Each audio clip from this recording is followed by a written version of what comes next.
یہ کہنا کہ بنی اسرائیل میں فساد کا معنی قتل تھا اور آخری نبی کے وقت فساد کا معنی شرک ہو گیا، یہ ایسی ہوا کہ امریکہ میں ایلیفینٹ کا معنی ہاتھی تھا اور انڈیا میں آنے کے بعد ایلیفینٹ کا معنی گدھا ہو گیا۔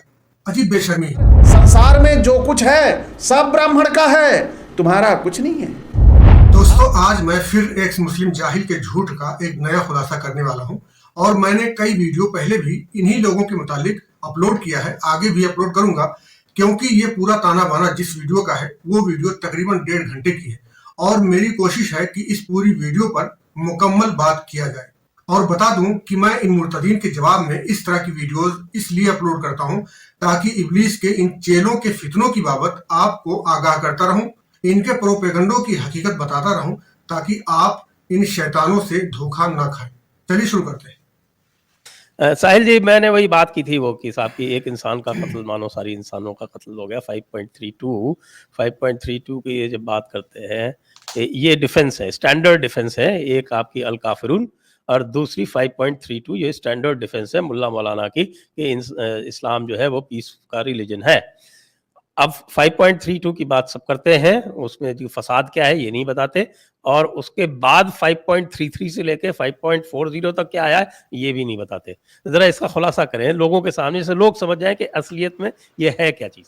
دوستو یہ گٹکھا خور جو خود کی اصلیت خود نہیں جانتا مگر قرآن کی آیتوں کی اصلیت پر بات کرتا ہے۔ اس موٹو نے جن آیتوں پر سوال کیا ہے میں اس ویڈیو میں پہلے بھی یہ باتیں کر چکا ہوں۔ یہ گھاس خور سورہ مائدہ آیت نمبر 32، سورہ کافرون کی آیت نمبر 6 اور سورہ بقرہ کی آیت نمبر 256 کے متعلق سوال کرتا ہے کہ ان آیتوں کی اصلیت کیا ہے۔ دراصل ان چینلوں پر اسلام کی اصلیت بتانے کے نام پر اسلام کے خلاف اپنی رائے قائم کرنے کے لیے اس طرح کی اسٹریم کیا جاتا ہے۔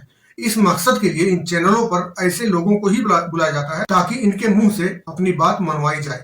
اگر اسلام کے متعلق جاننا ہی ہے تو کسی اسلامی اسکالر کو بٹھا سکتے ہیں، لیکن نہیں، ان لوگوں کا مقصد تو یہ ہے کہ اسلام میں جو ہے اسے چھپایا جائے اور جو نہیں ہے اسے اسلام بتا کر پیش کیا جائے۔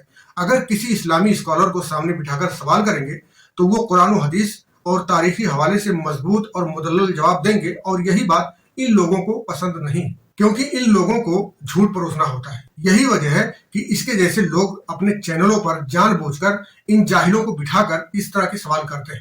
بہرحال ہم دیکھیں گے کہ یہ مرتد ان آیتوں کی کون سی ایسی اصلیت بتاتا ہے جو ہمارے جیسے آپ جیسے مسلمانوں کو نہیں پتا ہے۔ آئیے دیکھتے ہیں۔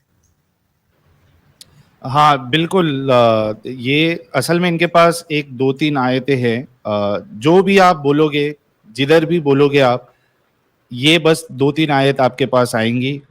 لا اکراہ فی الدین، دین میں کوئی زبردستی نہیں۔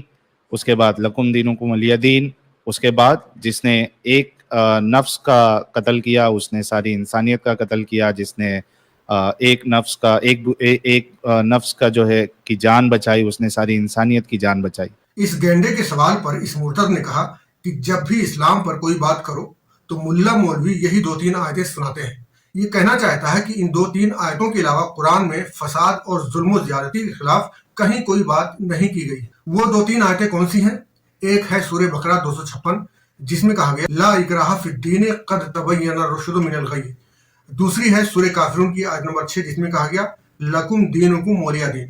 اور تیسری ہے سورہ مائدہ کی آیت نمبر 32 جس میں کہا گیا من قتل نفسا بغیر نفس او فساد فی الارض فکأنما قتل الناس جميعا۔ تو اب ہم دیکھیں گے کیا واقعی ان 3 آیتوں کے علاوہ قرآن میں اور کوئی ایسی آیت نہیں ہے جس میں جبر و زیادتی کرنے سے منع کیا گیا ہے۔ آئیے میں آپ کو لے چلتا ہوں اپنے سسٹم پر۔ ایک منٹ، میں یہاں سے شروع کروں گا، آپ اسکرین پر دیکھ سکتے ہیں۔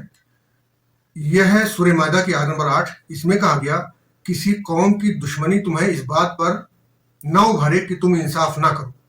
آگے تنبیہ کی گئی انصاف کیا کرو، یہ تقوی سے قریب تر ہے۔ اس کے بعد آگے سورہ انعام آیت نمبر 151 میں کہا گیا اور ایسے شخص کو قتل نہ کرو جس کا قتل اللہ نے حرام کیا ہے مگر حق کے ساتھ۔ آگے ہے سورہ شورى آیت نمبر 40، اس میں اللہ نے فرمایا جو معاف کر دے اور اصلاح کرے تو اس کا اجر اللہ کے ذمہ ہے۔ اسی طرح سورہ نحل آیت نمبر 90 میں کہا گیا یقیناً اللہ عدل، احسان اور رشتہ داروں کو دینے کا حکم دیتا ہے۔ ٹھیک ہے، اگلی آیت دیکھتے ہیں۔ اس میں کہا उदू इला सबील रब्बिका बिल हिकमत वल मौइज़तिल हसना, अपने रब के रास्ते की तरफ हिकमत और अच्छी नसीहत के साथ बुलाओ।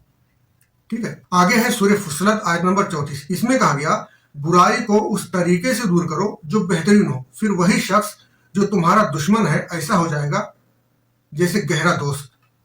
ठीक है, फिर सूरह हज आयत नंबर 40 में फरमाया अगर अल्लाह बाज लोगों को बाज के जरिए न रोकता तो खानकाहें, गिरजे, इबादत खाने और मस्जिदें सब ढा दी जाती। मतलब साफ है कि अल्लाह को ये बात पसंद नहीं है कि कोई भी इबादतगाह किसी भी मजहब के मानने वालों की हो, उसे गिराया जाएगा। फिर सूरह यूनुस आयत नंबर 99 में कहा गया तो क्या तुम लोगों पर जबरदस्ती करोगे ताकि वो ईमान ले आए, यानी कि ईमान लाने के लिए, इस्लाम कबूल कराने के लिए जबरदस्ती नहीं कर सकती। यहाँ भी कहा गया। आगे चलते हैं, सूरह बकरा 190 में फरमाया और अल्लाह की राह में उन्हीं लोगों से लड़ो जो तुमसे लड़ते हैं। आगे तंबीह की गई लेकिन ज्यादती न करो, बेशक अल्लाह ज्यादती करने वालों को पसंद नहीं करता। ये अगली आयत है सूरह नहल आयत नंबर 90। इसमें कहा गया बेशक अल्लाह अदल और एहसान का हुक्म देता है, किसी भी मजहब का हो, अगर वो तुम्हारे साथ अच्छे से रहता है तो उसके साथ अच्छे से रहना है। ठीक है, आगे है सूरह अराफ आयत नंबर 33। इसमें कहा कह दो मेरे रब ने हराम किया है बेहयाई को और जुल्म व ज्यादती को। आगे सूरह कसस आयत नंबर 83 में फरमाया आखिरत का घर हम उन लोगों के लिए बनाते हैं जो जमीन में बड़ा बनने और फसाद करने का इरादा नहीं रखते। अगली आयत है सूरह निसा की आयत नंबर 29। इसमें कहा गया और ना ही तुम अपने जानों को हिलाक करो। इस आयत में खुदकुशी से रोका गया है। अगली आयत है सूरह हुद आयत नंबर 85। इसमें अल्लाह ने कहा और लोगों को उनकी चीजें कम ना दो और जमीन में फसाद बर्पा करते ना फिरो। इसने सिर्फ 3 आयतों की बात किया था, मैंने 15 आयतें सामने रख दिया। अब बताएं क्या ये तमाम आयतें कुरान से बाहर की हैं? अगर मैं पूरे कुरान की वो तमाम आयत बताने लगूं जो जुल्म और नाइंसाफी की ममानियत में नाजिल हुई हैं तो पूरा दिन निकल जाएगा। ये तमाम आयतें जो मैंने बताया साफ साफ बताती हैं कि इस्लाम में जुल्म, ज्यादती और नाइंसाफी के लिए कोई जगह नहीं है। और इन आयतों से ये भी क्लियर होता है कि मुसलमानों को सिर्फ दिफाई जंग की इजाजत है, वो भी इंसाफ के साथ, ज्यादती के बगैर। और इन जाहिलों ने ये कहा कि मुसलमानों के पास सिर्फ यही 3 आयतें हैं। तो आप लोग कमेंट में जरूर लिखें कि इस जाहिल का ये दावा झूठा है या सच्चा है। चलिए इसका अगला झूठ भी देख लेते हैं। आइए। तो जैसे कि हमने देखा इस आयत को कि ये हुक्म जो था वो बनी इसराइल के लिए था। अगर उसका कॉन्टेक्स्ट हम देखें तो ये बनी इसराइल के लिए बात हो रही है। तो सुना आपने, ये इसकी जहालत का लेवल है। मुर्तदीन का मसला यह है कि ये लोग आयतों को अपनी मर्जी से खींच तान कर मतलब निकालते हैं। जैसे कि एक बच्चा हो जो क्लास में टीचर की बात समझ ना पाए तो अपनी कॉपी पर अपनी मर्जी से कुछ भी लिख देता हो। आयत नंबर 32 पर मैं बाद में आऊंगा, पहले हम थोड़ा सा पीछे चलते हैं और मामले को शुरू से समझते हैं ताकि आयत नंबर 32 समझना आसान हो जाए। दरअसल सूरह मायदा आयत नंबर 27 से आयत नंबर 31 तक की आयतों में ये कहा गया है कि लोगों को आदम के बेटों का वाकया सीधा सीधा और साफ साफ सुना दो और बता दो कि नाहक कत्ल करने के सबब इंसान किस गुमराही में जा पड़ता है। और इन आयतों में आदम के दोनों बेटों का वाकया तफसील से बताने के बाद अल्लाह ने आयत नंबर 32 में कहा इसी वजह से हमने बनी इसराइल में ये हुक्म सादिर किया था कि जो शख्स किसी को बगैर इस बात के कि वो किसी का कातिल हो, जमीन में फसाद मचाने वाला हो, कत्ल कर डाले तो गोया उसने तमाम इंसानों को कत्ल कर दिया। और जो शख्स किसी एक की जान बचा ले उसने गोया तमाम लोगों की जिंदगी बचा लिया। इस आयत का ये जुमला जिसमें कहा गया कतबना अला बनी इसराइल अन्नहु, यानी इसी वजह से हमने बनी इसराइल में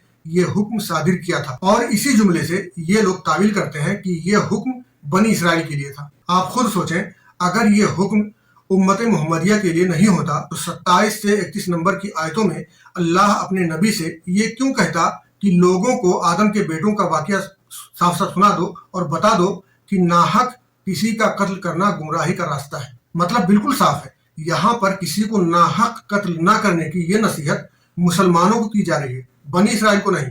तो इसमें कतबना अला बनी इसराइल अन्नहु के इस जुमले से ये लोग सच्चाई को दबाने की कोशिश कर रहे हैं कि ये हुक्म बनी इसराइल के लिए था, जबकि 32 से पहले वाली तमाम आयतें बता रही हैं कि यह हुक्म जो बनी इसराइल के लिए था यही हुक्म उम्मत मोहम्मदिया के लिए भी है। हकीकत यह है कि ये जाहिल लोग किसी भी आयत को उतना ही बताते हैं जिससे इनका एजेंडा कामयाब हो सके, लेकिन मैं ऐसा नहीं करूंगा। ये आयत 32 नंबर थी, लेकिन यहीं पर बात मुकम्मल नहीं होगी।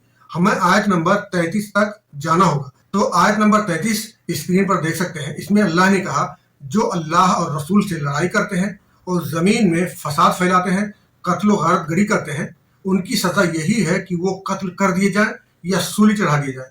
अब अगर बिलफर्ज मान भी लें कि 32वीं आयत का हुक्म बनी इसराइल के लिए था, तो 33 नंबर में वापस उन्हीं गुमराहियों का जो बनी इसराइल करते थे उसका जिक्र करके अल्लाह ने अपने नबी को हुक्म दिया कि ऐसे मुजरिमों का यही बदला है कि उन्हें कत्ल कर दिया जाए या वो सूली चढ़ा दिया जाए। मतलब साफ है कि ये हुक्म बनी इसराइल और उम्मत मोहम्मदिया दोनों के लिए एकसा तौर पर नाजिल हुआ। तो बात क्लियर हो गई कि एक्स मुस्लिम जाहिल ने 33 नंबर को छुपाकर असल हिकायत से भटकाने की कोशिश तो किया, मगर अपनी असलियत और अपनी मक्कारी नहीं छुपा सका। आगे चलिए। और उसके बाद जो फसाद उसमें जो लिखा गया, यानी जो फसाद करता है वो इससे पर इसमें एक्सेप्शन है।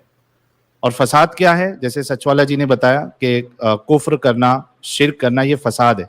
तो अगर ऐसा कोई करता है तो वो इस कैटेगरी में नहीं आएगा कि उसकी जान को बख्श दिया जाएगा। ठीक, ऐसी होती है मक्कारों की कलाबाजियां। ये कहता है आयत नंबर 32 में फसाद का जो लफ्ज है इसमें एक्सेप्शन है।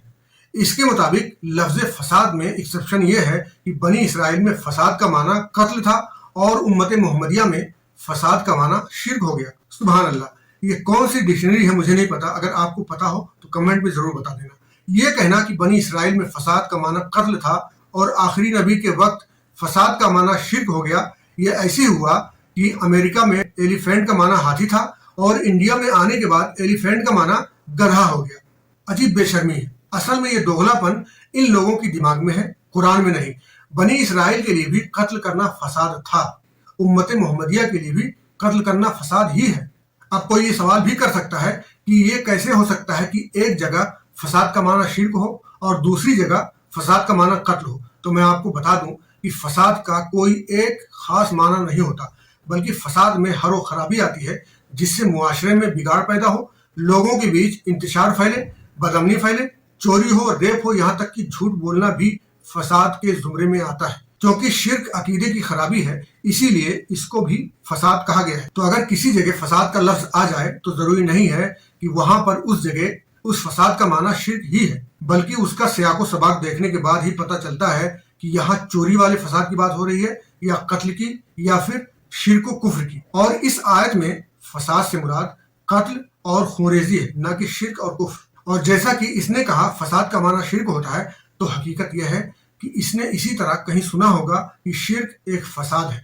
तो इस जाहिल ने यह समझ लिया कि फसाद का माना शिर्क होता है। इसे एक मिसाल से समझ ले, जैसे आपने किसी से कहा आज मेरे घर पर आलू की सब्जी बनी है, तो ये बात सुनकर उसने अपने नोटबुक में लिख कर रख लिया और हर जगह जा जाकर लोगों को यही बताता फिर रहा है कि सब्जी का माना आलू होता है। तो ये गेंडा जो इन आयतों की असलियत के चक्कर में अपनी असलियत भूल गया है, मैं चाहता हूं अब इसकी असलियत भी देख लिया जाए। आइए देखते हैं। अगला दूसरा क्या लिखा है, सर्वस्वम ब्राह्मण स्येद यद किंचित चिंगितम, यानी मनुस्मृति 1 श्लोक है। और संसार में जो कुछ है सब ब्राह्मण का है, तुम्हारा कुछ नहीं है। अब क्या बोलोगे आप, सब कुछ ब्राह्मण का है। ये मैंने घर बना रखा है, स्टूडियो बना रखा है, आपने जो गाड़ी खरीदी है, खेत खलिहान है, ये सब ब्राह्मण का है।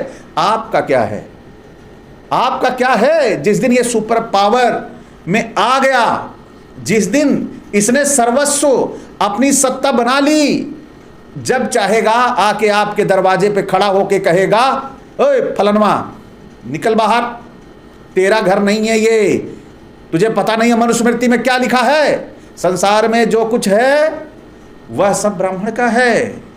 आप लोग गौर करिएगा, देखिए कितना खतरनाक है। अभी तो 2 बिंदु हुए हैं, अभी तीसरा बिंदु बता रहा हूं। अविद्वांश्चैव विद्वांश्च ब्राह्मणो दैवतम महत, यानी ब्राह्मण जो है ये मनुस्मृति 9वां अध्याय 317 श्लोक नंबर क्या है, मूर्ख हो या विद्वान, ब्राह्मण महान देवता है। कौन है? महान देवता, यानी पृथ्वी पर वो देवता ही है, लेकिन वो चाहे जैसा हो, मूर्ख हो, गधा हो, जड़ हो, जाहिल हो, वो ब्राह्मण महान देवता है। और ये हो गए 3। चौथा क्या है, एवं यद्यप्य निष्ठेषु वर्तन्ते सर्वकर्मसु, फिर यानी ये मनुस्मृति 9वां अध्याय 319 श्लोक नंबर, यद्यपि ब्राह्मण सभी प्रकार के अनिष्ट यानी कुकर्म करते हैं, यद्यपि ब्राह्मण सभी प्रकार के अनिष्ट कुकर्म करते हैं, तथापि वे सभी तरह पूज्य हैं, वो महान देवता हैं। अब आप देखिए ये 4 उदाहरण आपके सामने मनु की आए, फिर 5वां बता रहा हूं। 5वां क्या है? ब्राह्मण संभवेनेव देवनापि देवतम, यानी मनुस्मृति 1184, ब्राह्मण जन्म मात्र से देवों का भी देव है। अब देखा आपने कि मनुस्मृति में मनु ने आपके सामने क्या गाथा बताई, यानी अध्याय 1 से शुरू किया है और अध्याय 13 तक उसने बताया कि ब्राह्मण ही देवता है, ब्राह्मण महान देवता है, चाहे वह कितना बड़ा कुकर्म करे, अनिष्ट करे, गलत करे, वह जन्म से देवों का भी देव है। तो ये है इस बेवड़े के धर्म की असलियत। मगर ये बेवड़ा इन बातों पर कभी भी स्ट्रीम नहीं करता, न कोई डिबेट करता है, खुद का पिछवाड़ा धो नहीं पाता और बात करता है कुरान की आयतों पर। दोस्तों, वीडियो के मुतालिक अपनी कीमती राय कमेंट में जरूर लिखें और वीडियो को लाइक शेयर भी कर दें। अगर आप ये वीडियो यूट्यूब पर देख रहे हैं तो हमारा चैनल सब्सक्राइब कर लें, अगर फेसबुक पर देख रहे हैं तो हमारा पेज फॉलो कर लें। अल्लाह हाफ़िज़।